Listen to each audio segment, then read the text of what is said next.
And this is interesting for us, okay?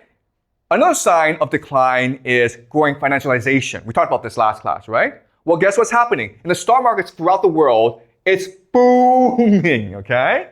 It's booming. If you're a rich person, you're just getting richer and richer. 10% of the population owns 9% of the stocks in America. Okay, so this is an indicator of how wealthy the rich have become in the past 20 years. In the year 2008, if you bought Amazon, you would buy for $7. Now it's like $300, okay? So that just shows you how wealthy the rich have become due to government policies. At the same time, we talked about this last class, productivity, real economy, the amount of work you do, it's going way down. So we have this absurd situation where the fake economy, the financial economy, it's going way up, but the real economy of jobs, of people doing work, of being productive, it's going way down. Okay? Meaning that we live in a fake world. And the government responds by lying to people. Okay? People know their lives suck. People know that basically the economy is in a recession. That's what the facts say. But the government, and what does the government do? Well, the government says that, oh, it's not really a recession. What it really is a state of transition. Okay, this is what we call gaslighting.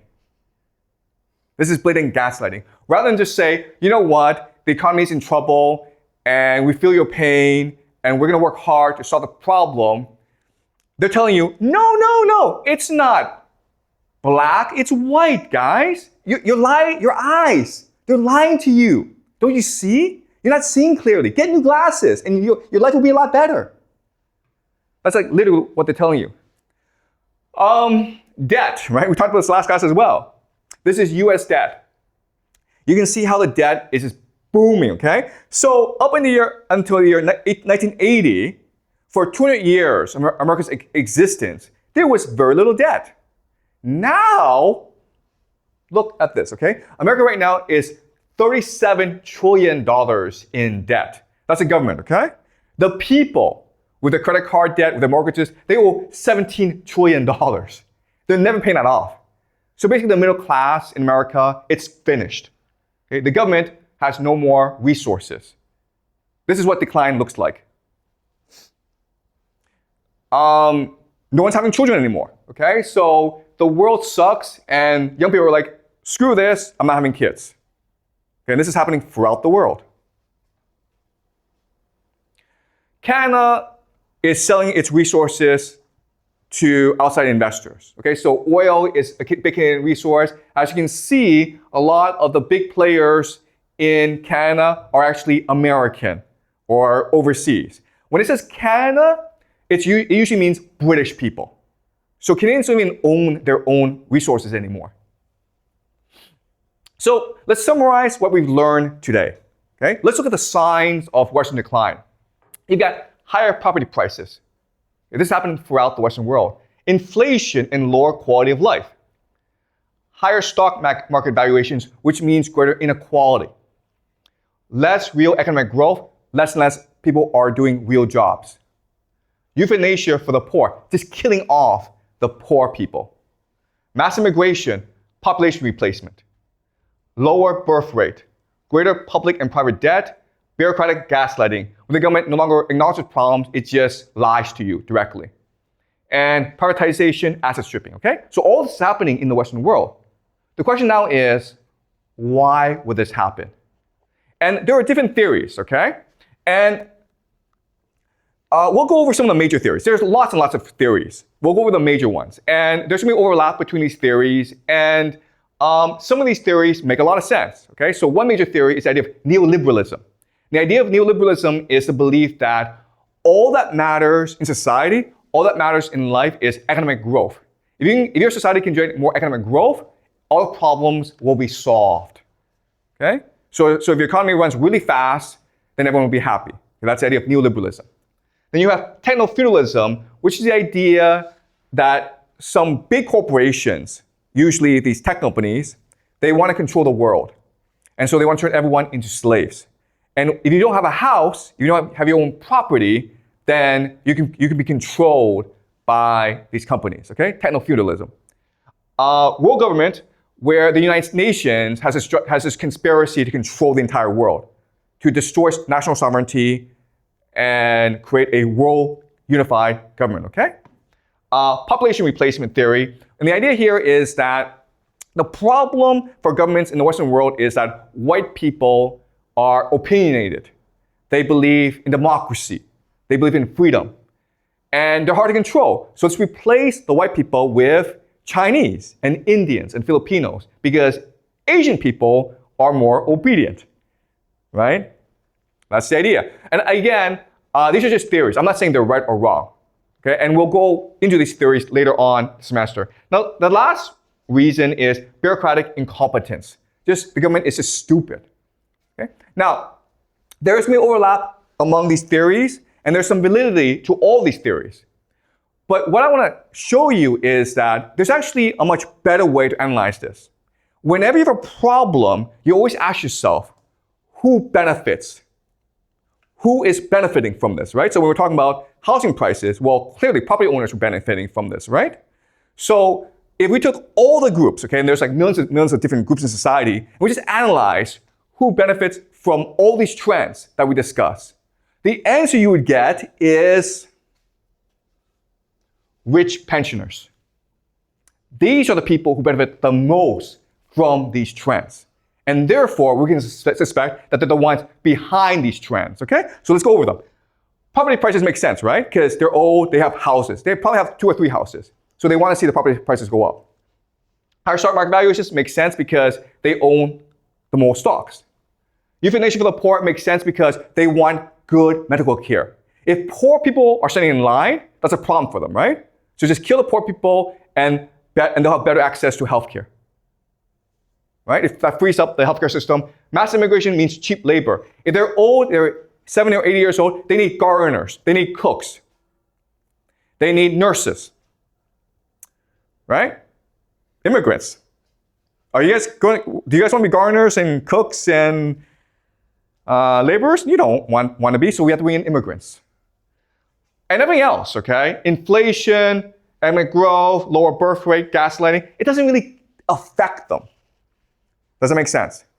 So all these trends, some of them are really good for these pensioners, and the rest doesn't really affect the pensioners.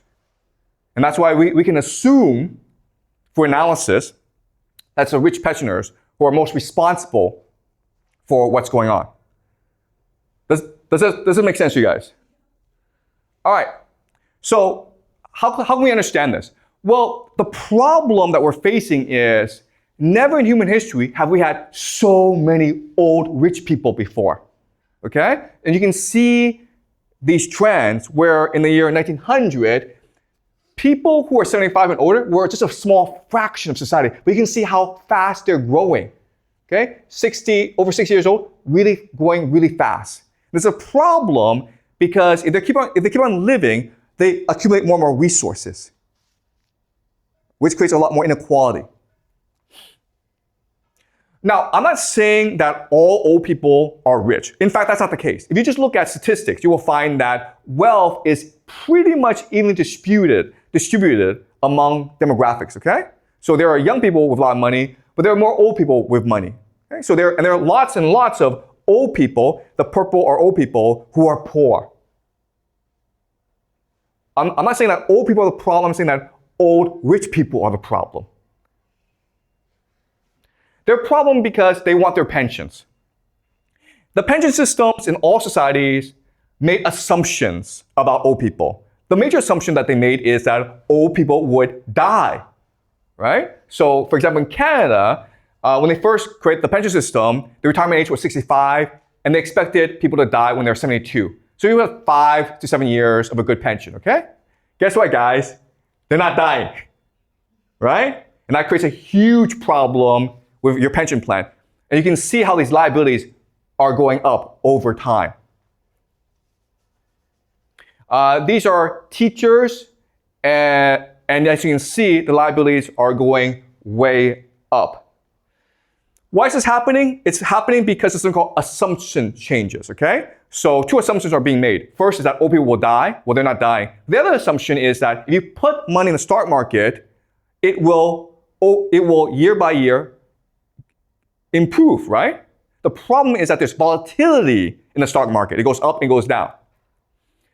And the smart people make money off dumb people. Guess what, guys? Okay, I'm gonna ask you a question. In finance, where do the dumbest people work? You guys know? In finance, the dumbest people work where? They work in pension funds. Why? Because it's a boring job. You just sit there and do nothing all day. So these pension funds are constantly getting ripped off from investment banks where the smart people are. Okay, so if you look at all investment vehicles, pension funds have lost the most money.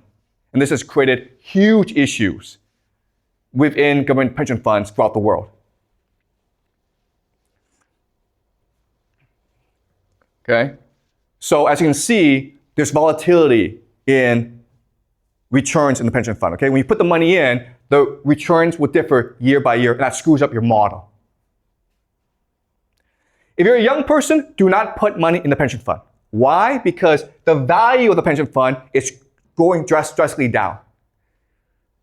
When you grow up, when you mature and you retire, guess what, guys? There's no money in the pension fund for you because all that money is gone. Why? Because there are too many retirees and not enough workers. All right, so back in the year 2001, you had a problem. You had 7.6 retirees for every 12.7 workers. The ideal is 1 to 3. So 1 pensioner, 3 workers. That's a healthy pension system. Now you have more pensioners, okay, than you have workers. This is a huge problem. These pensions will all go bankrupt in 5 to 10 years' time. At the same time, as I said, old people are not dying. In fact, old people are coming to dominate society. This is America. You can see how people who are 85 and older, whoa, look at this. Look at this. The aging crisis in America is huge. But it's not just America, it's everywhere, right? So by the year 2040, you'll have 65 million people in America who are over 65. You have 15 million Americans who are 85. And guess what? These 15 Americans, most of them are the ones who control America. So they dictate policy. And again, this is happening throughout the world, okay? It's particularly stark in Japan and Germany, but this is happening throughout the world. And this leads us to the idea of gerontocracy, okay? This is Joe Biden, President of the United States, and this is Mitch McConnell, who is head of the Senate. They're both retired now, okay? But they're both in their 80s, and they were the 2 most powerful men in America. He can't walk straight, okay? Whenever he walks, he trips. This guy is even worse because, look at this. The guy's brain dead.